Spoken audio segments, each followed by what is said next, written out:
Okay, then let's continue with neurocognitive methods and programming. Could you please close the door? Thank you. So this is also here a reminder of the outline and the remaining topics. Hello.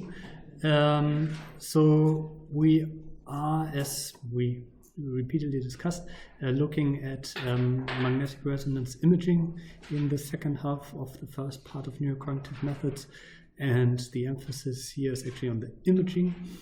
And we previously, to get started in understanding the mathematical model that lies behind magnetic resonance imaging, to get started on that, we looked at ordinary differential equations and the numerical integration, because this is kind of the first thing that you have to deal with when you look at the dynamics of magnetization. Also because we will look at exactly the same models for fMRI in the summer term, keyword DCM.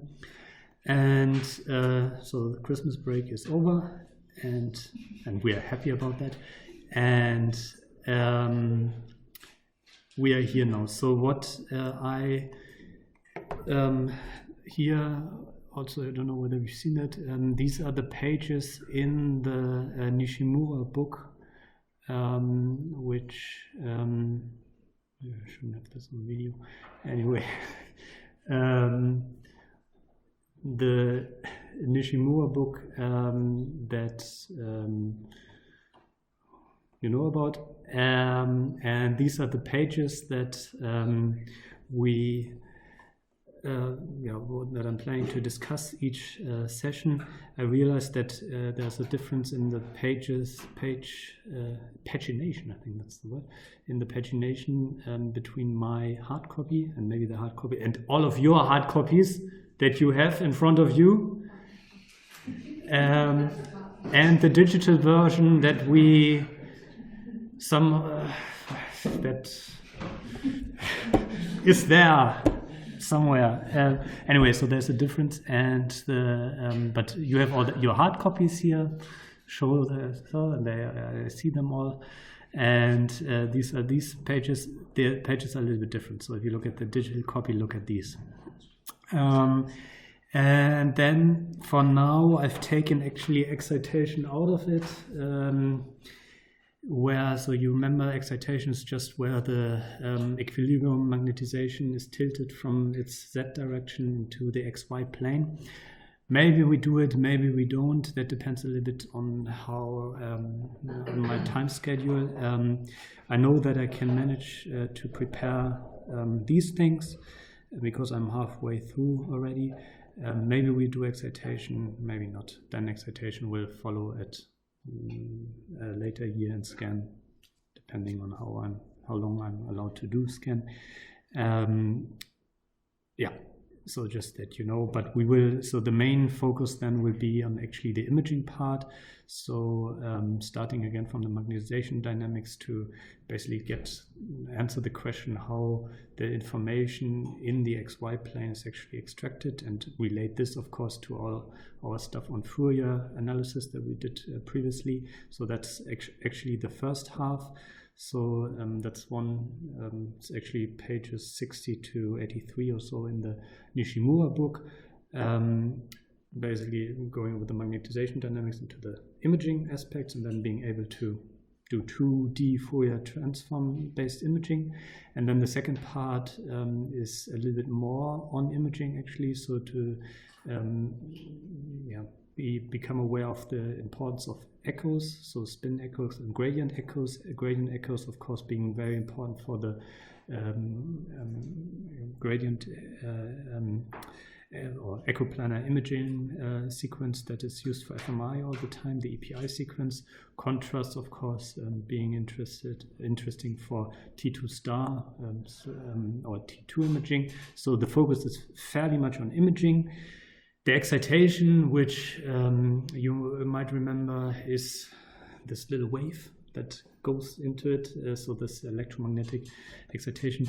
That's also fairly interesting. It's conceptually not that hard. It's essentially just a magnetic field that is applied, and you know that the magnetization precesses, so it turns somehow already if there's a big magnetic field, and if you have another magnetic field, then this kind of rotation is also used in excitation. The problem is with excitation that obviously one needs these different reference frames and one needs a lot of notation and so on. So maybe I've managed to finish that until mid-February, maybe not.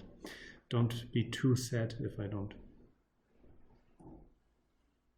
Is this recent version already online? This is online, yeah. The new pages, so the page numbers were there already before Christmas, but the new page numbers since yesterday. I also write some lecture notes, which are also here, which are fairly close to the Nishimura, but then again not, because I put in some details that make things clearer. They are not on the website yet because they are really work in progress, and I don't really want to put them onto the internet so that they get hacked and shown on Twitter, like my credit card numbers and so on, because I'm also a very I'm a celebrity. My credit card is on Twitter as well. No, anyway, so they are not, but just because they are not really done yet. Once they are done, they are of course part of PMFM, and yeah. Anyway, so you can also look at them. I think the Nishimura is quite accessible if you buy into it, of course. For me, Nishimura reads really well and really straightforward. But of course, I also have some mathematical things now fairly established. So if you, whenever something is unclear, clarify that for yourself in Nishimura, then I think it's very readable. It's very good. I think Nishimura is a really, really good book. Okay. Yeah, so that's the plan. And again, these oral exams will be on fMRI on the slides, and on what we are doing now, or on EG, because you can also watch the EG lectures and not do the stuff that we do now. Yeah? Good. Then let's go on with MRI.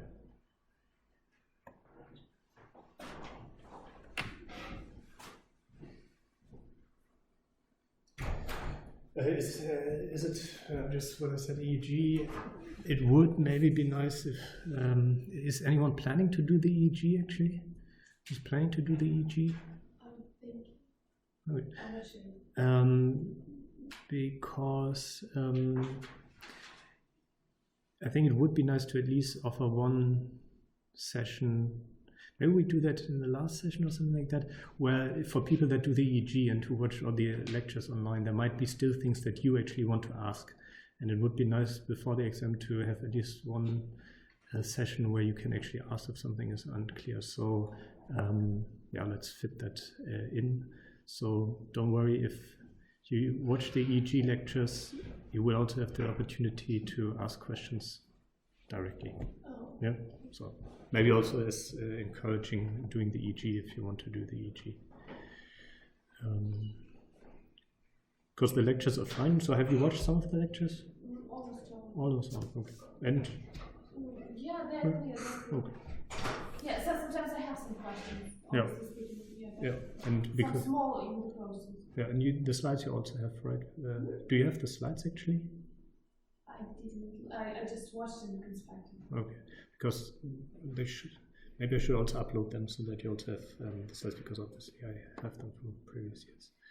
Okay, and yeah, it goes together with the lab book. So yeah, think about it.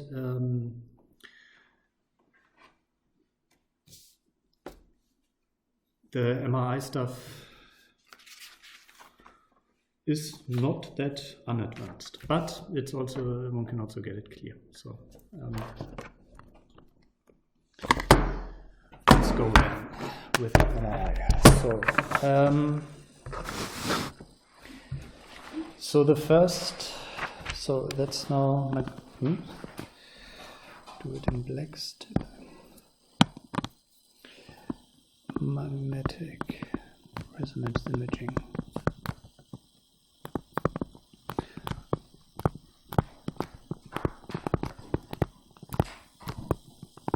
So the first thing I want to discuss is the magnetic moment dynamics. So the differential equation model that is basically the underlying mathematical model for the whole imaging process. And the way you can look at that is as an example for systems of differential equations. So that's essentially kind of the applied perspective. We will look at more systems of differential equations, like I just said, in the summer term when we look at DCM. And based on the dynamics, the next thing then would be to establish the signal equation of MRI, but we will not get there today, so that would be definitely the next thing. So essentially this talks, in a way, this talks about the physics, although we will minimize physics as far as possible, and this then talks about the data acquisition, so basically the signal that the MR scanner measures. So of course the idea is that the MR scanner measures something that has to do with the physics and the magnetization and the stuff that we already discussed with the spins and precession and so on, but it's still a different level of describing things. When we talk about the MR signal equation, we will also get back to our complex exponentials, which we of course already start missing after we didn't talk about Fourier analysis anymore. And then the third thing, once we have introduced these things, is 2D Fourier imaging, where we finally actually can understand how a 2D image, a slice, right? So in fMRI, remember, we acquire volumes, and volumes consist of slices, so x, y planes. So these images that you always see also in papers, so where you have the brain and you see a slice of the brain, how this is actually recovered using Fourier transforms and inverse Fourier transforms from the magnetic moment dynamics using gradients. I mean, this is where all these things that exist in an MR scanner, but we didn't discuss really how a 2D image is actually formed, and an EPI image then in the long run, where we discuss how this works. So this is then kind of the 2D Fourier imaging, what can we say, image formation or whatever. But this is quite hierarchical, so one needs to know a little more about the dynamics of the magnetic moment that underlies the whole thing, how this is then translated into the signal that is recorded by the MR scanner, by the receive coil, and then how this is interpreted from a Fourier perspective so that one can create an image. It's quite nice, but needs some stuff. So that's kind of, like I said, that's the first part. Afterwards we do other interesting stuff, but this is the first big chunk that we want to discuss. So of course this all rests on me knowing that you of course all read the Hüttel book, and we discussed certain aspects of MR imaging previously. So for example, you should all be very aware that, for example, the B0 field is oriented along the Z direction in MR imaging. These kind of things that are in a way non-mathematical, that are foundational things that we discussed in fMRI when we talked about magnetic resonance imaging, you should be aware of. So we will not repeat all the fMRI MRI stuff. But what we actually will do is look fairly closely at the mathematical models that play a role there. And the first thing that we also discussed actually in the fMRI part, that we now discuss again essentially, but with a little bit more knowledge about differential equations and so on, are the Bloch equations. Does anyone remember Bloch equations? If not, if you want to do the oral exam at all, not only on EEG, then you should know what the Bloch equations are. But we will, so they were there when we discussed fMRI, and we also used the Bloch equations, I think, then to discuss contrast. You wanted to do contrast to a certain degree. And these Bloch equations, maybe we do it like in the other course, I show you now again, and we discuss them in more detail.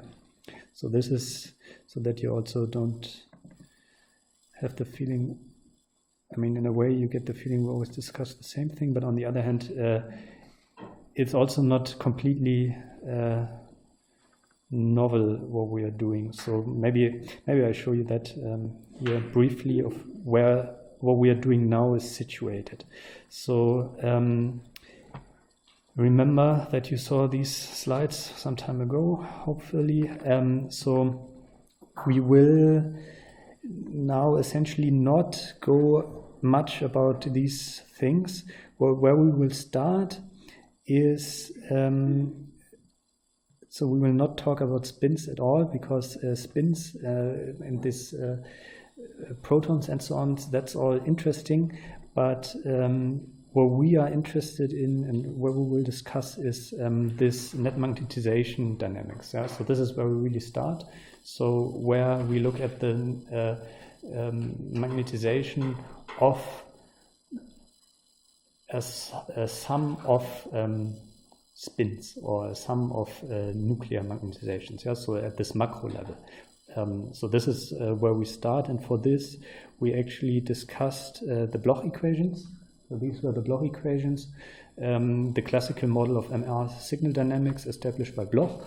And you might remember also that there's this one school by Bloch who established these equations, which are very helpful for understanding the signal processing and signal acquisition and image formation process. And there's this other school that did all the quantum mechanics. We don't deal with the quantum mechanics at all, because for image formation and for 2D Fourier imaging, it's really not necessary. So the first thing we do is talk about these Bloch equations in more detail. Also, to make clear with excitation, I meant this tipping of the net magnetization into the XY plane. The detailed process of this we might talk about, but it's highly unlikely. Where we then fill in gaps is actually here in the end, where we basically didn't really so we talked about these contrasts, but we didn't really talk about what actually these sequences are. So we didn't really talk about what it means that the gradients are turned on and turned off over time, and we didn't also definitely didn't talk about how these 2D images are formed. We talked about that we can have, if we have a signal from somewhere here, then we can have a different signal from a different region with different imaging parameters. We can do contrast, but we didn't talk about how these 2D images are formed. So this is really what we want to discuss now in more detail. And we can do that now, and we couldn't do that, when was that, in October or November or so, because we didn't know anything about Fourier transforms. Now we know everything about Fourier transforms and inverse Fourier transforms, so we can actually apply this knowledge in this context. Yeah. But the first thing that we actually want to discuss is this net magnetization dynamics, and essentially get here. This is actually the big aim, to get here. Yeah. Good. So this is where this whole thing is situated in terms of your general knowledge. And then let's start, I would say. Questions right now? No. So I'm trying to avoid talking about spins at all, because what I'm always referring to is what you can imagine basically as follows. So if you have the bore of the MR scanner here, so where the people lie down, and this is the head, and then they lie down here essentially, and you have this strong magnetic field. Then they have the head here, and if we zoom in a little bit, then of course you can think so that we are imaging the brain. And of course, we can also look at a small aspect of the brain. You might call it a voxel, but you can also just call it a small proportion of the brain. Actually, it's oriented the wrong way. Of course, it would be oriented like this, because you lie back on the scanner. So you have a little thing here, and yes. That's how it is. That's not funny. And this is a little bit of the sample, yeah? So this is a little bit of the sample that we're interested in. Could be anything, but we are, of course, mostly interested in the brain. And this little bit of the sample has a net magnetization. And in this case, if we have this orientation, Z is obviously in this direction, and the XY plane is like that. In general, of course, X is always plotted upwards, and for this sample we know that there are protons and so on, and that they have spin and so on, but we also know that things sum up, and at equilibrium we have this net magnetization, which is oriented along the Z direction. So we have a magnetic moment vector, which is called M. And this magnetic moment vector has consists of three numbers, the mx, the my, and the mz. Yeah? So this is this blue arrow here, which if you represent this as a vector, has three entries here. Two of them are 0, so the x component is 0, the y component is 0, and the z component is whatever, 3. Yeah. So this is what we are talking about. So this net magnetization vector, and we talk about its dynamics. So with dynamics, what is always meant is the changing behavior over time, so how it evolves over time upon excitation. So basically how it behaves if it has been, by a magic process that we likely not discuss, it has been tipped into the XY plane. Yeah, how this is happening, you can also read in the Nishimura book. It's interesting, but Nishimura also does it like I'm doing it now, not discuss excitation first. I thought it would be nicer to do it really in the sequence order, but then we would talk for a long time about excitation, and we never really would get to imaging, and I want to get to imaging. So we talk about the dynamics of this magnetization vector once it has been tipped into the XY plane, and how then essentially, as you know, reorients itself along the Z direction. That's everything that's happening. But how this is happening and how this is mathematically modeled, this is what we want to talk about. Now, this magnetization or this magnetic moment vector, when we talk about the dynamics, it's definitely a function of time. So it changes over time. So it has as input argument, it definitely has time.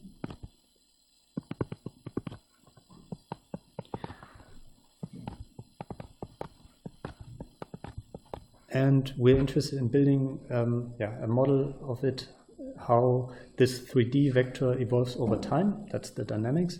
And of course, we use differential equations for that. And we you remember that differential equations encode the rate of change of an entity, and then if you integrate them, you get the temporal behavior. This is what we discussed.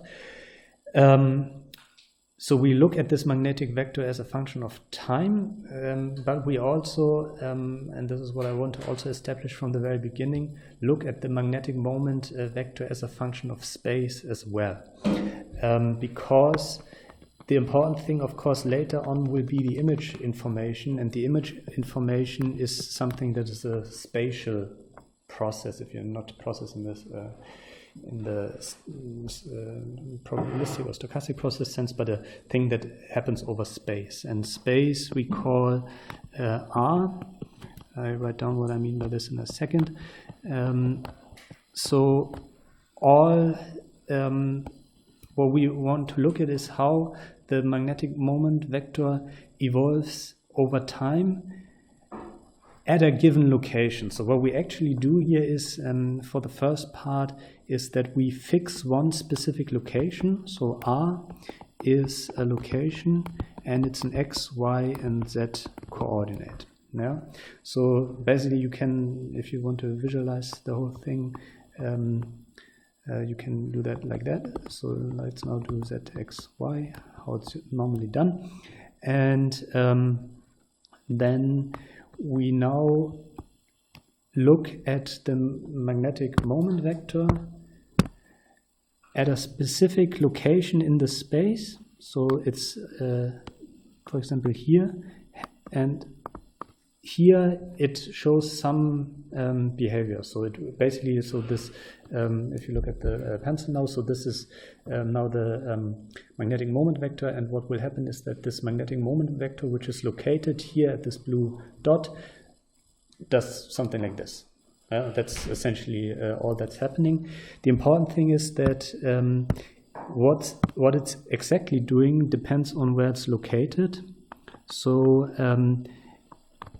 it's depending on space, and I want to have that in there. This is usually omitted when people discuss this, but it's very important for the imaging process, and if one doesn't put it in the beginning, then later on one has to introduce it, and then it's a little bit surprising why suddenly T2 is space dependent and so on. Yeah?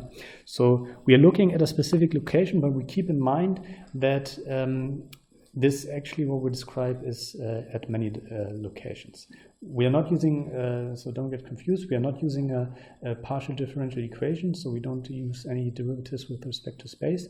We just look at a different ordinary differential equation with respect to time for an entity that is also space dependent. Yeah?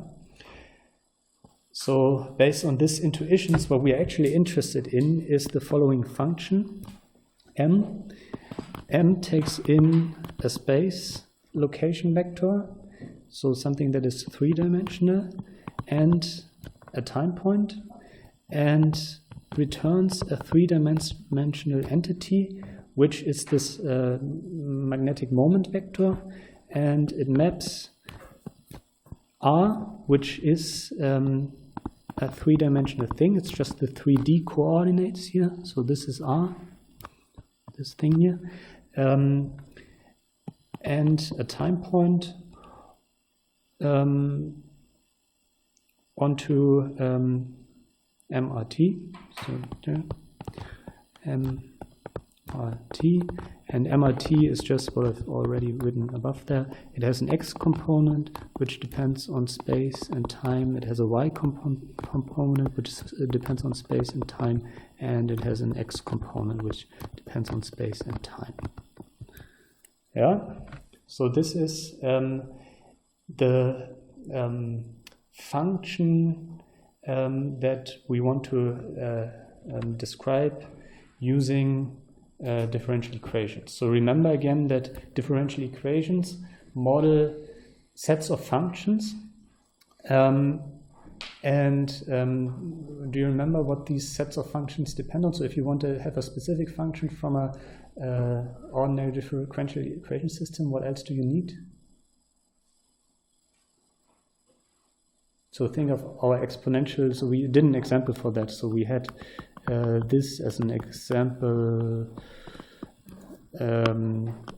solution, exactly. And what else do you need to have an explicit single solution? Yeah, you need the C, and where do you get the C from?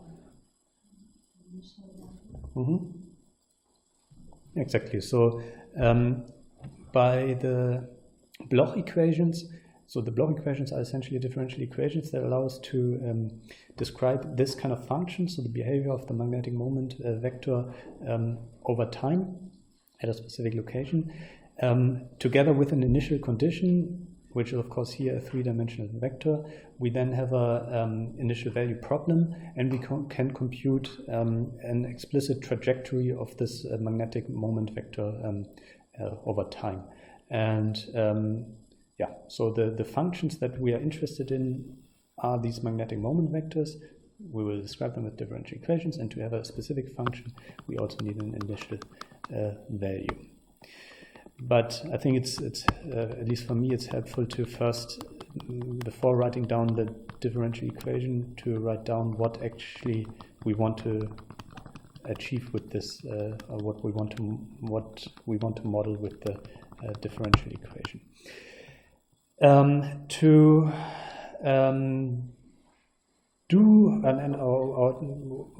What is fairly important, that's a great intro, is that this magnetic moment vector evolves in the presence of a magnetic field. Yeah. So you know from what we've discussed in the other course that there is this strong magnetic field, which is called how? What's the name of the strong magnetic field? B0, exactly. And how strong is that? It depends on the scanner, but yeah.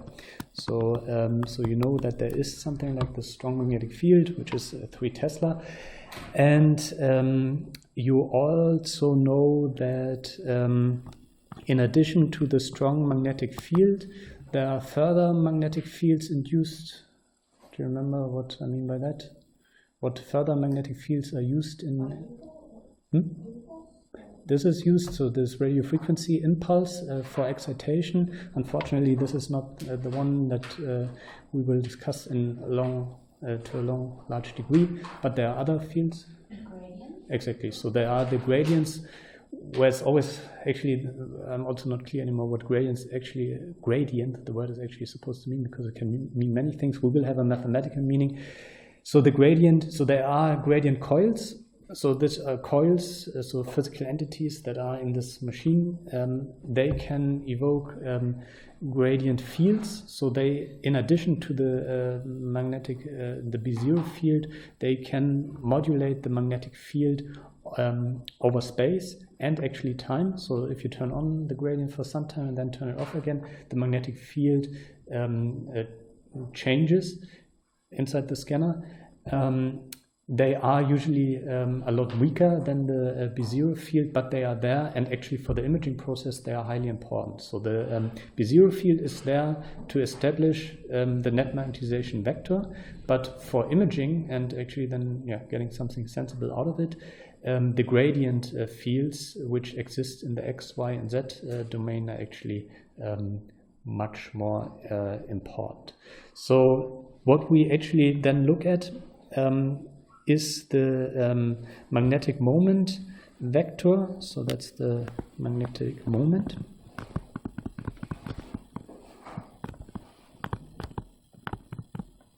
Which changes with over space and over time. And we look at it obviously in the presence of a time and space varying magnetic field. So, and here I also want to establish from the very beginning that the magnetic field is space and time variable. Yeah. So of course B0, the static magnetic field of the scanner, is just always on and is spatially homogeneous. Or at least that's what is tried, so that it's everywhere the same inside the scanner all the time. But because they're gradient fields, which are turned on during the imaging process and turned off again, and which obviously establish magnetic field gradients, so do a space dependency, the magnetic field that the magnetic moments are exposed to is both space and time dependent.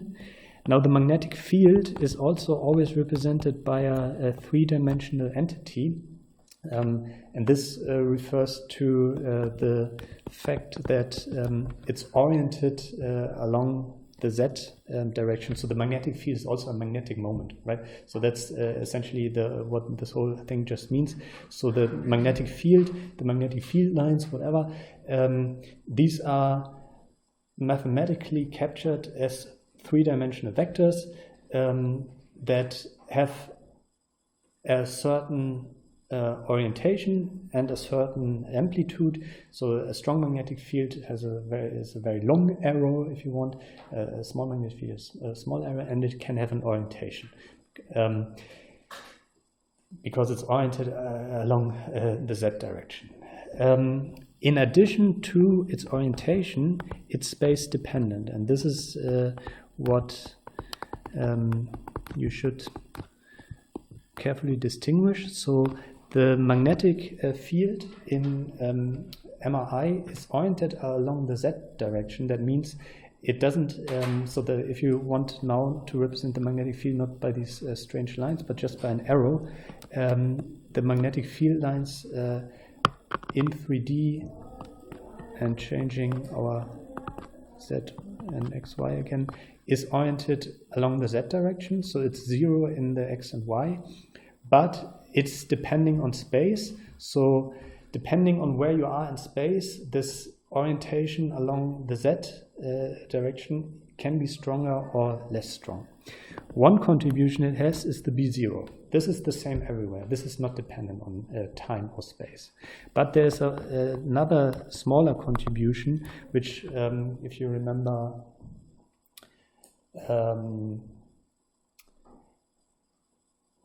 I think, yeah. So if you remember our safety seminar, so there was also the B1 field, maybe there was also the B2 field. So I think traditionally the B0 is the strong magnetic field, of course, of the scanner. B1 is, I think, the one that does the excitation. And then you can also define B2, so another magnetic field which refers to the fields that's introduced by the gradients. And this B2 field essentially is what we are interested in.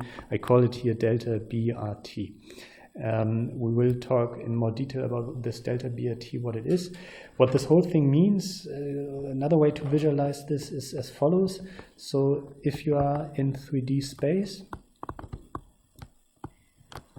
then everywhere in the space you have magnetic field lines that are oriented along the z direction, but this delta BRT allows this magnetic field lines to, depending on, in this case, space, be stronger, depending in this case on y. Yeah. So if you look at here, this location in 3D space, there's a magnetic field line. This is quite small. If you go a little bit along the y direction, the magnetic field line, which is still oriented along the z direction, so it doesn't tilt, the arrow doesn't tilt, but it's stronger. Yeah. So there's a contribution, or there's a variation of the magnetic field line over space.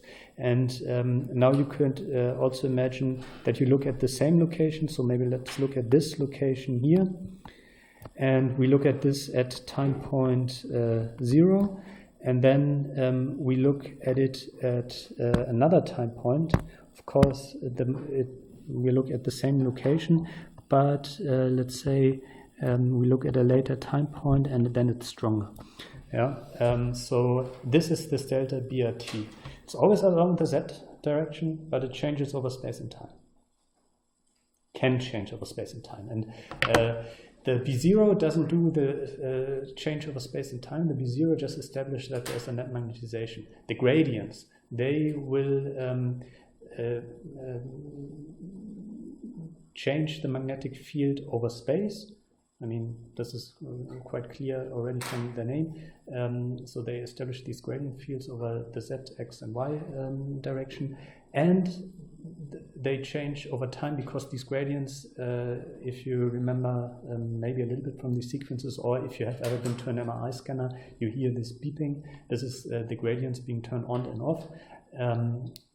They change over time. Hence, the magnetic field inside the scanner changes over time.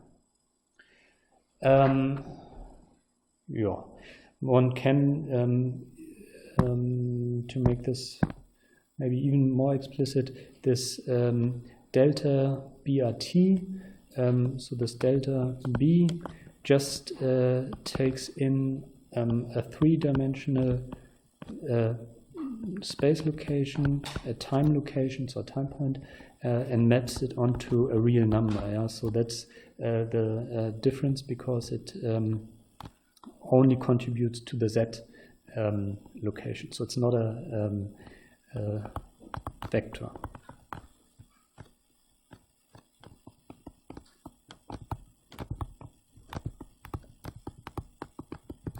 And we will talk in more detail about how this delta BT looks for linear gradients, which we will need later on. But for now, we just need to be aware of the fact that the magnetic field that our magnetic moment is exposed to can change over time. And we should be aware of that from the very beginning, and not introduce that later, because then it's a little bit more confusing. Yeah, so this is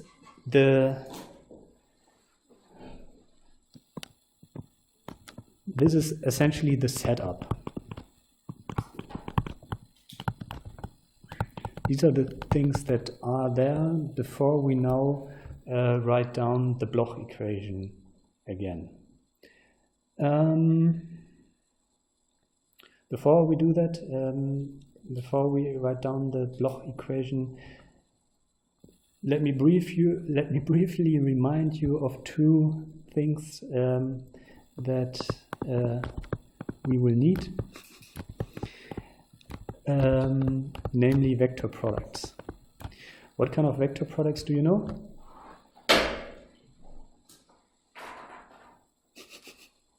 Now for something completely different. Scalar product, okay. How does that work? So if you have two vectors, let's say x and y, and they are three-dimensional, because we're interested in three-dimension.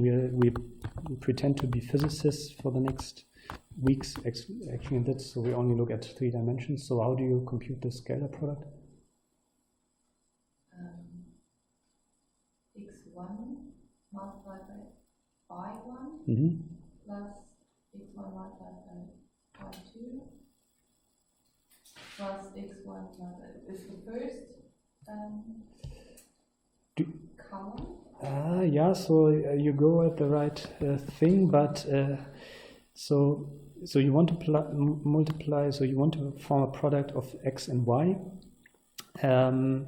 but you confuse yourself a little bit there. So maybe let me help you. So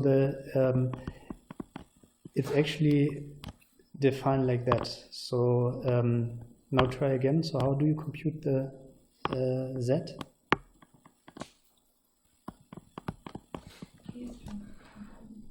Okay, so the solution of the product is a transposed vector, am I right? Or is it the other way around? No, so is it 1 times 3 or is it 1? Or is it just one scale number? Okay, so it's the product of all multiplied. Okay. The sum of all multiplied. Let's start this again. So there is so there are two basic vector products. One is the scalar product, aka dot product.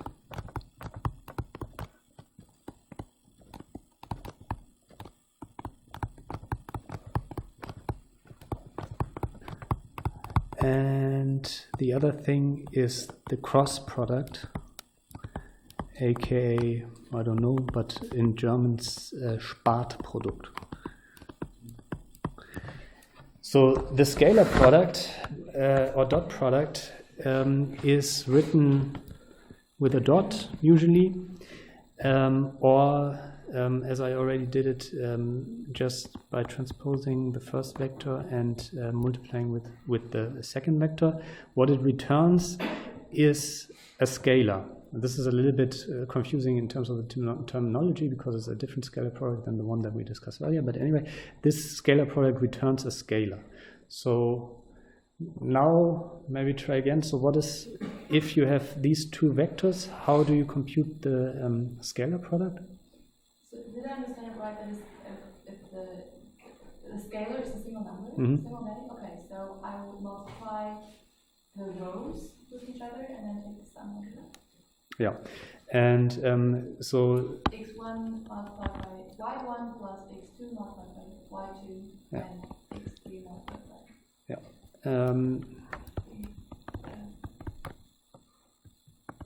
Oops.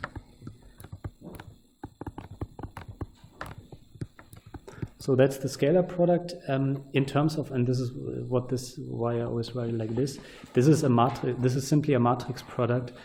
So you need to transpose the first vector into one row, and then just do the matrix product. So x1 times y1 plus x2 times y2, x3 times y3. That's the scalar product. Actually, we don't need the scalar product now. What we need is the cross product, but I wanted to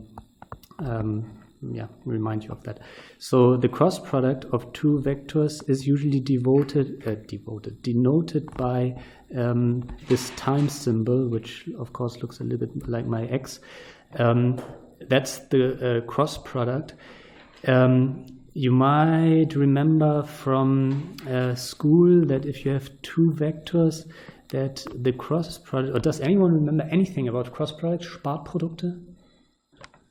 I think it was where you had the rule for 2 times 2 or 3 times 3, 1 times 2 and 1 times 3 vectors, that you always take x1 multiplied by y2 and x2 multiplied by y1.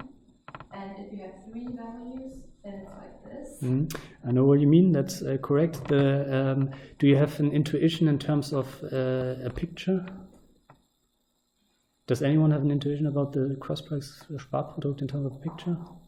Maybe it's like a parallel graph and then orthogonal something like. But I also don't. No, I'm not talking about this here. I'm not talking about this. This is vector addition. No.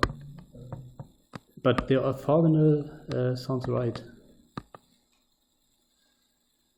Should it be something like the area, the length of the vector should correspond to the area? Yeah, I think you definitely remember the right thing. So the output of the cross product is another vector. So that's already important. And this vector is always oriented orthogonally to the plane that is spanned by the two vectors. And it's depending on actually how these two vectors relate to each other. So if they are parallel, then this thing is 0. And if, like you said, depending on the area that is spanned by it, this orthogonal vector increases and decreases in size. Do you remember, did you do that in school? Did anyone do that in school? There is a right-hand rule for this as well. So that one points in this, because the question is, and this is a little bit, this is really a little bit fucked up about this thing, because it only works in one direction. So, or it turns around at one point and then it's negative and so on. And there is an orientation to this, which I think is with the right-hand rule. So if these two point into the direction of the vectors, then it points upwards. It doesn't point downwards or something like that. The way, so that's the intuition, and this is actually not too unimportant, this intuition with this orthogonality, because our differential equation, the Bloch equation, actually uses this also as an intuition to the behavior that is following. But for the moment, I want to now return to how it's computed, and it's actually the way it's computed is as follows, and this is really bad. for 3D, but it's also useful. So you and Belinda already basically mentioned how it's computed.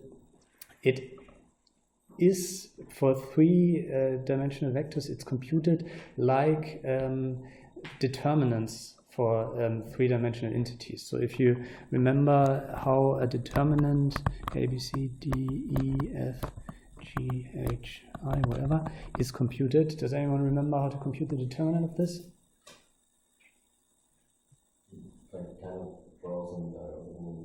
Mm-hmm.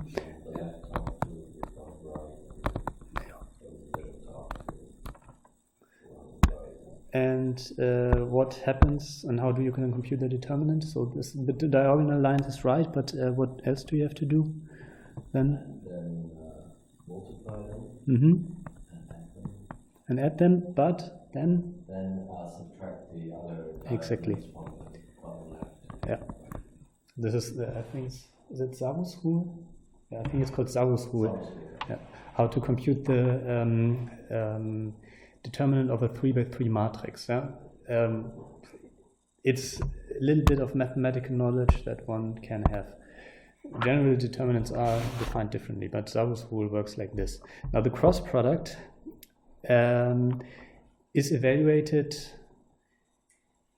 similarly, and I only recently realized why I was so confused when I first started reading a math book, because this math book is completely weird, or this whole thing that I'm now writing down is completely weird. So if you want to compute the cross product of two vectors x and y, what you can do, you can either memorize how to compute the different entities, or you can do the following. You write down a matrix, a 3x3 matrix, which is not a matrix because this is completely senseless. E1 is the first unit vector. And this cannot be an element of a 3x3 matrix. That makes completely no sense. Because you find that everywhere. You find it on Wikipedia, and they say, oh, you write this into a matrix, and don't know this. If this is a 3x3 matrix, then the elements, what you write down at a specific location must be a number, and they must all be the same. You cannot here put in, it's not a cell array or something, like in MATLAB. You cannot put in a number here, and here you put in, I don't know, a letter, and here you put in a matrix, and there you put in a function, so that doesn't, in my world, that doesn't exist.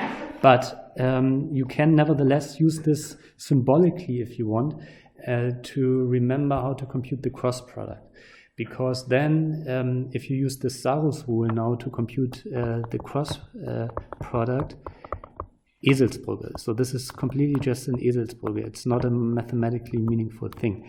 But you can then remember how to compute the cross product, because if you now use Zavos rule, you compute x1 times y2 times e3, which is a vector, which is this unit vector, plus y1 x3 e2, so y1 e2 x3, plus x2 y3 e1, minus, and then you do the other one, y1 x2 e3 minus x1 e2 y3. Oh, no, I didn't put the e2 last. E2 minus y2 x3 e1. And this is our z, and now we just have to rewrite it again as a vector. So e1 gives us the thing that we have at the first entry. So we have x2 y3 minus y2 x3 for the z component, for the x component. e2 gives us the next one. So here we have x1 y3, oh no, so that's the minus already. So we have x3 y1 minus y1 y3. And for E3 we have x1, y2 minus y1, x2. Yeah. One can also remember this differently, but this is also one way to memorize that. Somehow it's always the first one. I think this is how I remember that back in the days. You always switch the indices and you always leave out the index that you're currently looking at, right? So if you're at 1, you have to deal with the x2 and y3 and so on. But this is how you compute this vector here. Yeah. Nobody's really happy about that, but that's how it is. And this is actually the basic thing about the Bloch equations. But now we take a break, and after the break, write down the Bloch equations. But we need this for that. So let's. Oh, we're running out of time a little bit. Let's take a brief break until 11:25, and then let's see how far we get.